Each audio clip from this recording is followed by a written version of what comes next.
ആ കുഞ്ഞുങ്ങൾ ഇന്നലെ നമ്മളിപ്പോൾ നിൽക്കുന്ന സ്ഥലത്ത് വെച്ചാണ് ആ 2 കുഞ്ഞുങ്ങളും വന്ന് പറഞ്ഞത് ഞങ്ങളുടെ അച്ഛനെ ഞങ്ങൾക്ക് തിരിച്ചു വേണം എന്ന് നമ്മളോട് പറഞ്ഞത്. പക്ഷേ താഴെ ഒരിടത്തും തെരച്ചിൽ നടക്കുന്നില്ല. ഈ 7 കിലോമീറ്റർ സ്ട്രെച്ചിൽ ഒരിടത്തും തെരച്ചിലില്ല.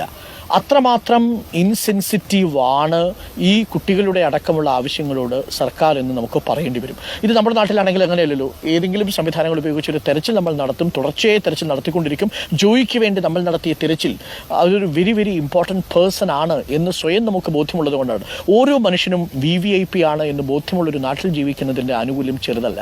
അതുകൊണ്ടാണ് ഞാൻ പ്രേക്ഷകരോട് പറയുന്നത് 563 കിലോമീറ്ററുകൾക്ക് ഇപ്പുറത്തായി പോയി അർജുൻ്റെ ഈ അപകടം നടന്നത്. അതല്ലെങ്കിൽ ഒരുപക്ഷെ കുറച്ചുകൂടി വേഗത്തിൽ നമ്മൾ ഇറങ്ങുമായിരുന്നു. ഇപ്പോൾ നമ്മുടെ നാട്ടിൽ 3 പ്രദേശത്തു നിന്നുള്ള ആളുകളുണ്ട്. കുരാച്ചുണ്ടിൽ നിന്ന് വന്നവർ, ബാലുശ്ശേരിയിൽ നിന്ന് വന്നവർ, മുക്കത്തു നിന്ന് വന്നുകൊണ്ടിരിക്കുന്നവർ. അവർ മറ്റൊന്നിനു വേണ്ടിയല്ല, ഒരു പേരിനോ പ്രശസ്തിക്കോ വേണ്ടിയല്ല, പണത്തിന് വേണ്ടിയല്ല, അധികാരത്തിന് വേണ്ടിയല്ല, തൊഴിലിലേക്കുള്ള കോട്ടയ്ക്ക് വേണ്ടിയല്ല.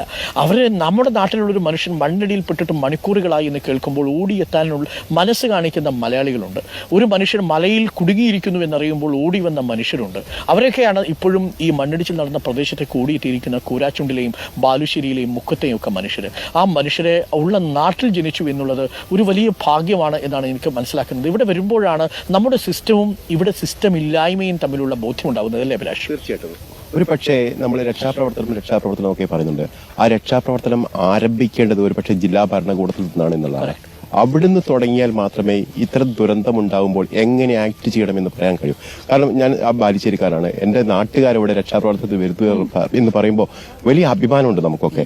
മലയാളിയാണ് എന്ന് പറയുമ്പോൾ നമുക്ക് അഭിമാനമുണ്ട്. കാരണം നമ്മൾ പുത്തുമലയും കവളപ്പാറയും ഒക്കെ വലിയ ദുരന്തങ്ങൾ നമ്മൾ കണ്ടവരാണ്. പക്ഷെ അവിടെ നടന്ന രക്ഷാപ്രവർത്തനം എങ്ങനെയായിരുന്നു നമ്മൾ കണ്ടതാണ്. ഒരു പക്ഷേ സൈന്യം എത്തുന്നതിന് മുമ്പ് അല്ലെങ്കിൽ NDRF എത്തുന്നതിന് മുമ്പ് അവിടുത്തെ നാട്ടുകാരും സന്നദ്ധ സംഘടനകളുമാണ് പ്രവർത്തനം ഏകോപിപ്പിക്കുകയും മുന്നോട്ട് കൊണ്ടുപോവുകയൊക്കെ ചെയ്തത്. പക്ഷേ ഓരോ ദുരന്തം ഉണ്ടാകുമ്പോൾ അതിന് ചില പോരായ്മകളൊക്കെ ഉണ്ടാവും. അത് രക്ഷാപ്രവർത്തനം നടത്തുക. ഇവിടെ അതല്ല. അൾട്ടിമേറ്റ്ലി ജില്ലാ ഭരണകൂടം പരാജയപ്പെടുന്നു എന്നുള്ളതാണ്. ഒരു പോയിന്റ് കൂടി പറയണം അഭിലാഷ്. ഞാൻ ഇന്നലെ വന്നപ്പോൾ മുതൽ ഇവിടുത്തെ പഞ്ചായത്ത് പ്രസിഡന്റിനെ തെരയുന്നു. ആ പഞ്ചായത്ത് പ്രസിഡന്റ് നേരിട്ട് കാണാൻ സാധിച്ചിട്ടില്ല.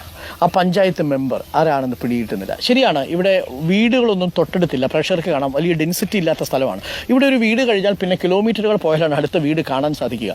പക്ഷേ ഇവിടുത്തെ പഞ്ചായത്തിനുണ്ട്, ആ പഞ്ചായത്ത് സംവിധാനത്തിൽ പ്രസിഡന്റ് ഉണ്ട്. പ്രാദേശികമായി ആ സംവിധാനങ്ങളെ ഏകോപിപ്പിക്കേണ്ടത് ആ തദ്ദേശവാസികൾ കൂടിയാണ്. പക്ഷേ അങ്ങനെയുള്ള ഒരു നേതാവിനെ നമുക്ക് സ്ഥലത്ത് കാണാൻ കഴിയുന്നില്ല.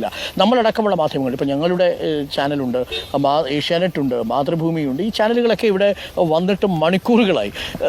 ഈ മാധ്യമപ്രവർത്തകർ എല്ലാവരും ചോദിക്കുമ്പോൾ SP എവിടെ? ചോദ്യത്തിന് ഉത്തരമില്ല. DYSP എവിടെ?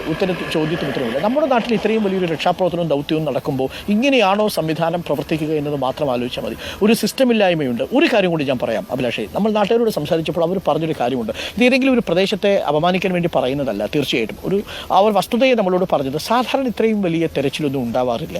ഇത്തരം ലാൻഡ് സ്ലൈഡ്സും പുഴയിൽ പോക്കും ഒക്കെ സാധാരണഗതിയിലാണ്. അങ്ങനെ ഉണ്ടായാൽ അതൊരു വാർത്ത റിപ്പോർട്ട് ചെയ്യും. പ്രാദേശികമായിട്ടൊരു വാർത്ത വരും. പ്രാദേശിക ചാനലിലാണ് മിക്കവാറും വരിക. അങ്ങനെ വന്നു കഴിഞ്ഞാൽ അത് വലിയ ചർച്ചയാവാറില്ല. അത് മന്ത്രിയുടെ തലത്തിൽ പോലും എത്താറില്ല. പെട്ടെന്ന് തന്നെ ജില്ലാ ഭരണകൂടം ഇടപെട്ട് ആദ്യം ചെയ്യുന്നത് അവർക്കൊരു നഷ്ടപരിഹാരം പ്രഖ്യാപിക്കും. 5 ലക്ഷം രൂപ. അതാണ് ഇവരുടെ ഒരു ഫിക്സഡ് എമൗണ്ട്. 5 ലക്ഷം രൂപ പ്രഖ്യാപിച്ചു കഴിഞ്ഞാൽ ആ കുടുംബത്തിന് പിന്നീട് വലിയ പരാതികളുമില്ല. ചിലർക്ക് സാധാരണപ്പെട്ട കുടുംബമാണ്, പെട്ടെന്ന് അവരുടെ കയ്യിൽ പണം കിട്ടുന്നു. അപ്പോൾ ഇനി അവർ പരാതി പറയാൻ പോലെ ഏതറ്റം വരെ പോകും, അവർക്ക് ആര് പിന്തുണ കൊടുക്കും?